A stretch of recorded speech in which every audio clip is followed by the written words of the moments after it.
Manakah yang lebih impresif antara Ilia Topuria dan Islam Makhachev sebagai Two Division Champions? Tahun 2025 adalah tahun di mana ada dua monster yang berhasil meraih sabuk kedua mereka di divisi berbeda. Perlu diketahui, pindah divisi mau itu naik atau turun, kemudian memenangkan sabuk di kelas barunya adalah prestasi yang hebat, karena memang dalam MMA, berat badan sangat mempengaruhi jalannya fight. Sudah banyak fighter hebat yang gagal untuk kampanye menjadi juara dua divisi, seperti Max Holloway saat merajai kelas bulu dikalahkan oleh Dustin Poirier dalam interim title fight, Israel Adesanya yang dikalahkan oleh Jan Blachowicz, hingga Alexander Volkanovski yang dua kali dikalahkan oleh Islam Makhachev. Tapi sejujurnya Volk timingnya kurang pas sih, karena saya yakin jika ia kampanye double champ dan yang menjadi juara di kelas ringan bukan Islam Makhachev, maka kemungkinan besar ia akan menang. Bahkan Zhang Weili yang terkenal perkasa di kelas strawweight harus menerima kenyataan bahwa kelas berat dibuat bukan tanpa alasan, setelah ia sama sekali tidak berdaya melawan kekuatan Valentina Shevchenko, sang raja kelas terbang wanita. Karena itu, suka atau tidak suka, fighter yang telah meraih dua sabuk adalah fighter spesial, dan di tahun ini, dua fighter hebat yang merajai puncak tertinggi UFC pound for pound telah mencatatkan prestasi tersebut. Mereka adalah sang raja kelas ringan Ilia Topuria, sang ranking 2 pound for pound, dan sang raja kelas welter sekaligus maharaja pound for pound Islam Makhachev. Lalu di antara dua fighter ini, siapakah yang lebih impresif dalam meraih Two Division Champion? Untuk membahas ini, maka setidaknya ada 4 hal yang perlu diperbandingkan, yaitu kualitas kelas berat, fighter yang dikalahkan, jumlah title defense sebelum pindah, dan cara mengalahkan lawannya di kelas lama ataupun di kelas yang baru. Dan tentu saja sebagai disclaimer, ini hanya opini saya pribadi dalam membaca data, dan jika ada yang tidak setuju, maka tentu akan sangat wajar. Pertama, kita masuk ke kualitas kelas berat. Ilia Topuria menjadi juara di dua divisi, yaitu kelas feather dan kelas lightweight. Selisih antara dua kelas itu adalah 10 pounds.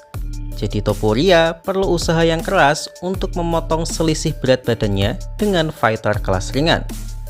Selain itu, kelas bulu dan kelas ringan saat ini masih cukup kompetitif dan menarik banyak perhatian media serta fans. Ya walaupun sekarang dua kelas ini banyak dianggap lelucon sih, karena dua match up title fight mereka memang layak dipertanyakan. Jadi secara keseluruhan saya bisa bilang prestasi Topuria sangat impresif. Namun untuk poin pertama ini, tampaknya Islam Makhachev lebih unggul dari Topuria. Alasannya sederhana. Selisih perbedaan berat yang menjadi tantangan Makhachev lebih berat dari Topuria, karena jarak antara kelas ringan ke kelas welter adalah 15 pounds. Loh, bahkan hanya beda 5 pounds saja. Ya beda 1 pound saja itu sangat mengaruh, apalagi 5 pounds. Ditambah Makhachev bertanding di kelas berat yang selalu menjadi kelas primadona di UFC. Saat Makhachev menjadi juara kelas ringan masihlah menjadi kelas nomor 1 di UFC, dan di tahun ini banyak fans menganggap bahwa kelas welter lah yang menjadi kelas terpanas karena persaingannya yang sangat ketat dan melewati panasnya kelas ringan. Dan Makhachev benar-benar menjadi juara di kelas yang selalu menjadi kelas dengan sorotan terbanyak di UFC. Jadi untuk aspek kualitas kelas berat yang ditaklukkan, saya memberikan poin untuk Islam Makhachev. Aspek kedua adalah kualitas lawan yang ditaklukkan. Ilia Topuria meraih dua sabuk juaranya dengan mengalahkan Alexander Volkanovski dan Charles Oliveira, sedangkan Makhachev mengalahkan Charles Oliveira dan Jack Della Maddalena. Dua-duanya impresif, tapi jika harus dibandingkan, maka Makhachev kembali unggul di sini. Alasannya juga sederhana, meskipun di atas kertas lawannya hampir sama, tapi kondisinya sangat berbeda. Volkanovski yang dikalahkan Topuria adalah Volkanovski yang hanya selisih 4 bulan ditendang kepalanya oleh Makhachev.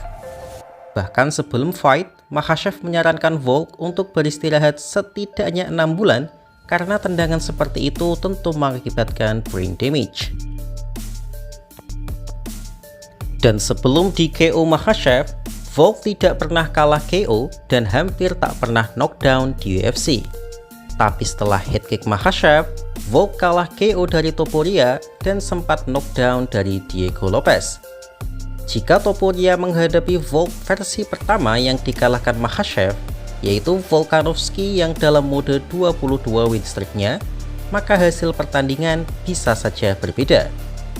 Kemudian di kelas lightweight, Topuria mengalahkan Charles Oliveira yang tentu saja meskipun itu kemenangan hebat, tapi banyak yang menganggap Oliveira sudah sangat menurun. Berbeda dengan lawan yang dihadapi Makhachev untuk mendapatkan 2 gelarnya. Pertama, Makhachev mengalahkan Oliveira di versi mode 11 kali win streak. Charles Oliveira mode ini tentu lebih berbahaya dibandingkan Oliveira yang dikalahkan Topuria yang hanya menang 1 kali sebelumnya. Kemudian di kelas welter, Makhachev merebut gelar juara dari striker mengerikan asal Australia dengan rekor 18 kali win streak-nya, yaitu Jack Della Maddalena. Jadi tentu saja Makhachev kembali lebih unggul dari Topuria dalam aspek ini. Aspek ketiga adalah jumlah title defense sebelum pindah kelas. Kalau ini sudah sangat jelas bahwa Makhachev lagi-lagi unggul jauh dari Topuria. Topuria hanya 1 kali mempertahankan gelar melawan Max Holloway untuk naik kelas. Sedangkan Makhachev lebih bertanggung jawab sebagai sang juara karena sudah mempertahankan gelarnya sebanyak 4 kali, yaitu melawan Volkanovski 2 kali, melawan Dustin Poirier, dan Renato Moicano sebelum memutuskan untuk naik ke kelas welter.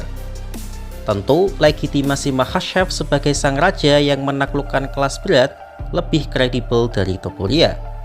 Topuria memang keren dengan mengalahkan 2 monster kelas bulu, meskipun versinya berbeda, yaitu Volk yang baru kena headkick dan Holloway yang baru saja bulking ketat ke kelas ringan.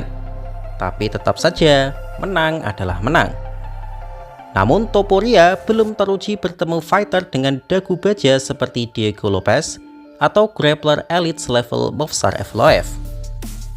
Meskipun sejujurnya saya tetap mengunggulkan Topuria untuk menang dari mereka, tapi tetap saja ia tidak meladeni mereka, jadi Topuria belum bisa dikatakan benar-benar menaklukkan kelas bulu sepenuhnya. Dan angka jelas tidak bohong, karena itu Makhachev lagi-lagi diunggulkan atas Topuria. Terakhir adalah cara mereka menang dalam merebut sabuk. Ya sebenarnya ini aspek yang tidak menjadi penilaian utama sih. Tapi karena UFC adalah industri bisnis, jadi retensi fans tentu saja layak dipertimbangkan. Secara umum, Topuria unggul di aspek ini karena berhasil menang dengan cara KO di 2 title fight-nya, yaitu meng-KO Volkanovski dan Charles Oliveira dengan tinju Bushoshoku no Haki-nya. Ini tentu dianggap lebih keren dari Makhachev yang menang kuncian atas Oliveira dan menang angka atas JDM. Hal ini karena memang menang KO lebih disukai oleh kebanyakan fans dibandingkan menang dengan cara lainnya. Tapi jika kita nilai dari sisi teknik, Makhachev sebenarnya tidak kalah impresif.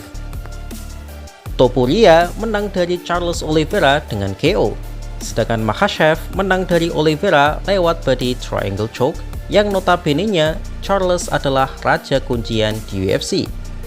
Secara pride, mengalahkan raja kuncian dengan kuncian tentu lebih spektakuler dibandingkan meng-KO raja kuncian. Dan meskipun Makhachev hanya menang angka dari JDM, tapi dominasi full 5 ronde benar-benar menghancurkan mental JDM hingga ia tidak bersedia diwawancarai dan sampai sekarang belum muncul dalam interview ataupun podcast. Tapi dalam pandangan fans umum, memang tidak bisa dipungkiri bahwa Topuria lebih spektakuler karena KO adalah favorit fans. 1 poin untuk Topuria. Jadi secara keseluruhan, saya menilai gelar 2 divisi Makhachev lebih impresif dari gelar 2 divisi Topuria. Namun secara umum, dua-duanya memang layak merajai tahta pound for pound dan semoga di masa depan kita bisa menyaksikan laga dua petarung hebat di dekade ini, yaitu Ilia Topuria versus Islam Makhachev. Jadi bagaimana menurut kalian?